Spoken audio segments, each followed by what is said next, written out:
a junior biomolecular science major, and I'm really interested in women in STEM because obviously it applies to myself and my education and the career that I want. But I didn't really know any female scientists until I came to this university, and actually Professor Seidenstein was the first female scientist that I ever knew. She was my Bio 1 professor, and I mean, she's amazing, she's very inspiring, like many of my professors here, but just knowing a woman in science and like seeing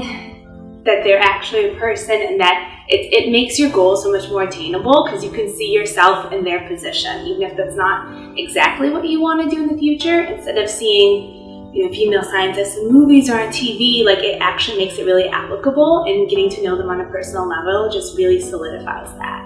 And last semester I had 3 female professors here, which was the first time that I had that many, and it was really great.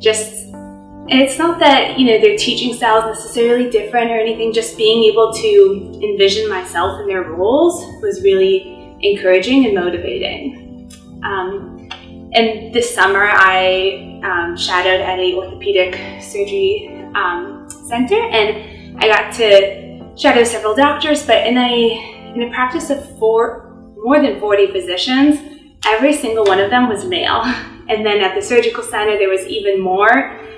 doctors from all different practices, and all of them were male as well. And although it was a really great experience, it was really inspiring, it was just shocking to me that even in medicine, like so many fields are still dominated with men. And it was, I don't say it was disheartening or anything, but it was just made me really realize the difference and that there's still a lot of ground to take. And I think I read a study about how, although, you know, a couple years ago, women were the people who applied to med school is the same for both genders, but women still aren't taking leadership roles and positions of leadership in their own departments. And so I think that's something for me to think about in other women's science too. Like, now that we're in the field, how do we take those leadership roles and make our voices heard for other people to then see us as an example, so one day someone can look at us and say, oh, they're the person who I saw myself in. And I a lot of times try to think about how I can take my experiences and help promote women in STEM. And although I'm not in a huge position to make a lot of impact right now as a student, I do teach an after-school science club at a local public middle school. And I have, out of 12 students, I have 2 who are female. And I'm really cautious because I don't want to give them special treatment because they're female, because I don't want them to feel like, oh, I got this award or this praise just because of my gender, because I think that's really demeaning. It doesn't really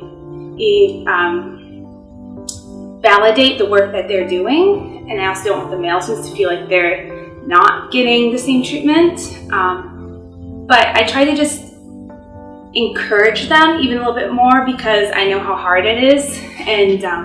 they're at such a young age that maybe being a scientist is interesting now, but when they go into high school that might not be the case for them. So I try a little bit more to say, like, oh, you're doing really great, or good job, or it's great to see you here today, or things like that, to help them feel like even though they're the minority in this group, and sometimes they might feel left out, that they really are important in contributing a lot. So I think that's another important thing too, is to see how, as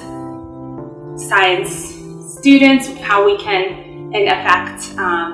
the next generation and try to promote people coming in. But I think until there's enough role models for women in science, that balance won't really be met.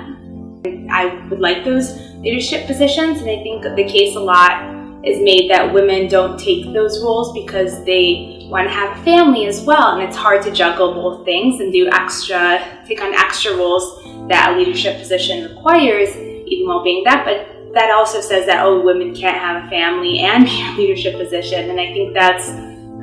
not fair, because a lot of men do it too. So I think it's just a balancing act, and I obviously, in some families, women and men have different roles in their family settings, but I don't think that that denotes that you have to pick one or the other. I think you can find balance, and I think that's something that in my life, when I get to the point, if I have a family, I'll have to decide that, but I really want to make a point of being in those leadership roles and not just doing my job or studying or trying to inspire others as well, because I think that that's how we'll get to the equalities met. I just want to say thank you to this department and to this school, bringing in, really amazing professors and guest speakers and the different clubs that we have. They really promote this all-inclusive feeling for everyone, and I don't think I've ever felt like I don't feel like I've ever been personally discriminated against because of my gender here at the school, and that's a really great feeling. I feel like I've always been inspired by my professors, and being able to see myself in them has really motivated me.